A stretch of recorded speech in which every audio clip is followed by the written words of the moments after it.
Welcome to my office. Crypts are usually associated with death, but underneath St George's Bloomsbury is something altogether different. Yes, yes. Could you tell me who you are and where we are, please? Hello, my name is Abbie Murphy. I'm Tim Shishodia. I'm Beck Hill and we're at the Museum of Comedy. This is Museum of Comedy. We are at the Museum of Comedy. Yes, we associate most crypts with death and with the putrefying remains of the dead. Usually, it's not a lot of laughs. And if it's the false, squidgy reality of disinterring hundreds and hundreds of corpses and then using the clues of the coffin and the remains to work out the social class of the dead and the social mores of the time, then Heretic Ages has got you covered. There's a link in the description to an amazing document covering all this. It's 489 pages of crypty goodness. Normally, I read these things so you don't have to, but in this case, I think you have to. That said, I like a laugh. Yeah, they got married, they dumped the faith, you know, they did bring me up by that, dumped the faith, but we kept the shame and guilt. Have you performed it before? Yes, I have many times. Yeah, that's me though. What else about me? I'm quite sharp, especially side on. And what's the appeal of this place? It's a lovely dark space and it's got air conditioning. I mean, it might be because it's a crypt as well.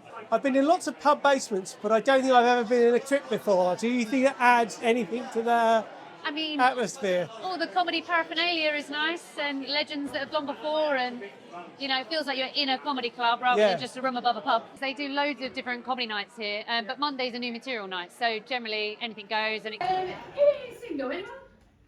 You? Oh, God. It really does feel like it's just me. Probably everyone's just warming up towards Edinburgh Fringe, which is in August in Scotland. So, yeah, just testing out new material, which bits to keep, which bits to sack off. What venue are you in Edinburgh? I am in Bar 50, which is on the Free Fringe, and that's on Cowgate every day. Although Museum of Comedy isn't a museum, it's a comedy club, there's a small exhibition about the church, and look, there's the tower, and I don't know what the horse is doing to the tower, but I think it's more than just climbing it. Anyway, there's lots to see. There's amazing pictures from the whole history of comedy in Britain and lots of other things to see. Just look at this incredible doll's house. It's a thing of beauty. Yeah? No?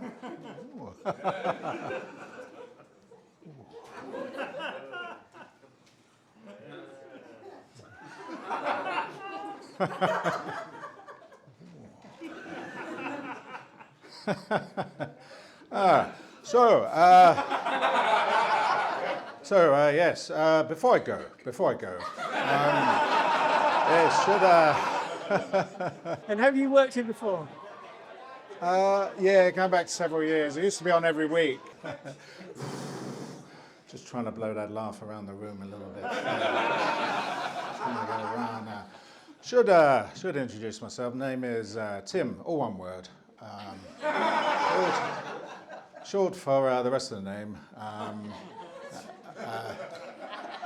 Timothy.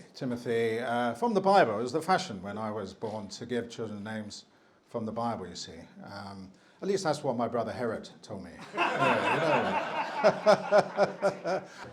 It's always been a really good night, a good standard of act, because they're not just brand new acts. These acts are quite experienced. There was no one here who was looking the least bit nervous. Everyone is incredibly confident. Yeah. But I have to say that of all the people who seemed confident, you seemed the most relaxed on stage. You were taking your time.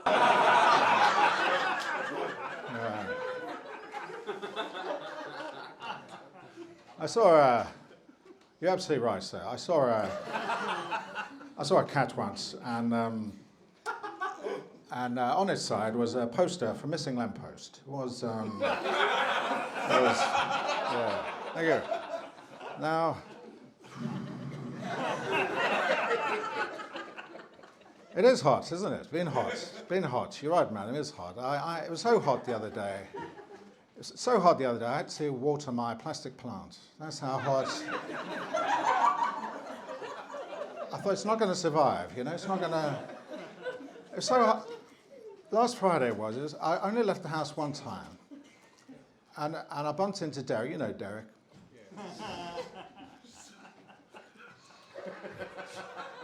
Saw Derek, you know, and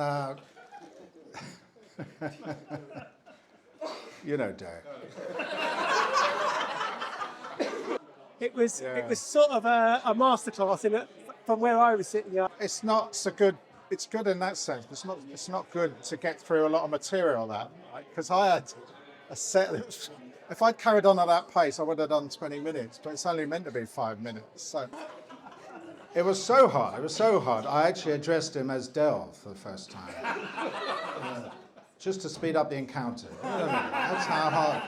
That's how hard it was. You know. But Del, you know Del, he was actually off to buy a beanbag. You know. Yes. She knows Del. He was off to buy a beanbag, which weird thing to do, isn't it? You know what I mean? Buying a beanbag, isn't it? And what is it about people who buy beanbags? I mean, who looks at a pile of beans? I think well, I don't want to eat them, but I would like to sit on them. You can bag them up, please. I'll take them away now. I have low self-esteem. I must leave an impression wherever I go, even on my furniture. There was some beanbag stuff here there. I myself, I believe, I have low self-esteem. I discovered that recently. My wife noticed I had a number of mosquito bites on me. And she said, "Oh, they like you." And I felt flattered, really. Is there anywhere where you've got something coming up? Every week, the Rose and Crown in Kentish Town. Okay. In common with other 50 Churches Act churches like St George, Hanover Square, where the churchyard was located all the way over in Farm Street, St George's Bloomsbury's churchyard is a good long walk from the church itself. And a very pleasant walk it is too. Good God, you're inhaling that ice cream. Nice. You're going to have to forgive me gushing a little bit. I've been a fan of Beck Hill for years. If you've not seen her paper videos, I strongly advise you follow the links in the description. If you're not subscribed to the podcast, A Problem Squared with Matt Parker, I mean, come on! You're following my channel. It's sheer nerdy goodness. I was on a ferry once, and my friend told me if you stand on the deck and you look at the horizon and you feel the cool sea breeze on your face, you will stop feeling seasick. And so I listened to her and I took her advice and I went onto the deck and I looked at the horizon and I felt the cool sea breeze on my face, and she was right. I started to feel better. But someone else who was also on that ferry, who was also feeling sick, ran up next to me. And they didn't have time to look at the horizon. So they went over the side of the ferry, which would have been fine, but their sick got caught in the cool sea breeze. And it blew back all over me. And down my front. And I went, oh, what? Which would have been fine. There were a lot. Yeah, like semi-regularly, yeah. I would happily, I mean, there's so many great rooms in London, but there's something really special about this place. How did you think it went this evening? Better than I thought. Yeah, I haven't had to do like just a 5-minute set for a really long time.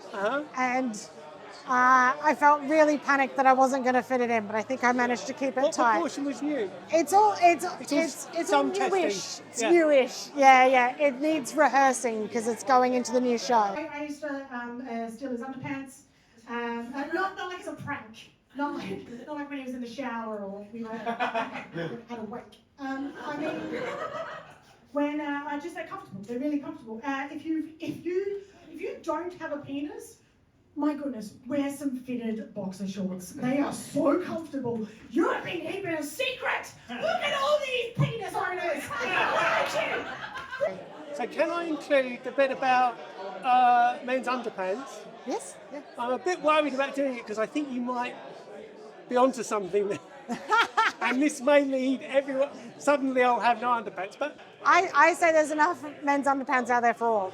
The other event we had was every night before we went to sleep, I would turn to him and I would give him a little kiss goodnight. And then instead of saying goodnight, I would go, bye, and then I'd roll over. That was so because what I figured is if one of us died, closure. I'm such a big fan, and Problem Squared is an amazing podcast. Last week, I think, you did one of the questions was about someone changing career. Yes. And that was really felt like a change from the normal run of things that you do on that particular podcast. It was... Yeah.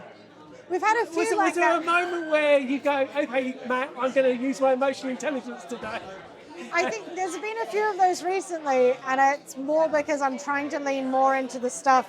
Matt's so good at the maths ones, and we get so many maths-based questions. Yeah. And if I feel like I can tackle them, I will. But I feel like I'm never going to quite do them justice. And it's going to take me a lot longer to work out how to solve those ones than it is for Matt. And so I've started to lean more towards the areas that I feel more comfortable in discussing, even if I don't know the answer. But I think sometimes the answer is in the discussion rather than just a straightforward answer. Well, it was a really sweet discussion. I know there have been other ones like that before, but I really enjoyed it. So definitely. Oh, thank you. And also, I don't know what Matt's like in reality, but I know exactly how he is on the podcast. I'm a bit mathsy, and I know a lot of mathsy people. My brother's here, and he's a maths teacher. Okay, and it's kind of like sometimes we need a bit of help. This is my first time as an adult being single, and it's amazing. I've started dating ladies as well. Which means I'll get your numbers afterwards. You can call me. And so it's amazing. It's great. I've doubled my chances of being rejected. And it's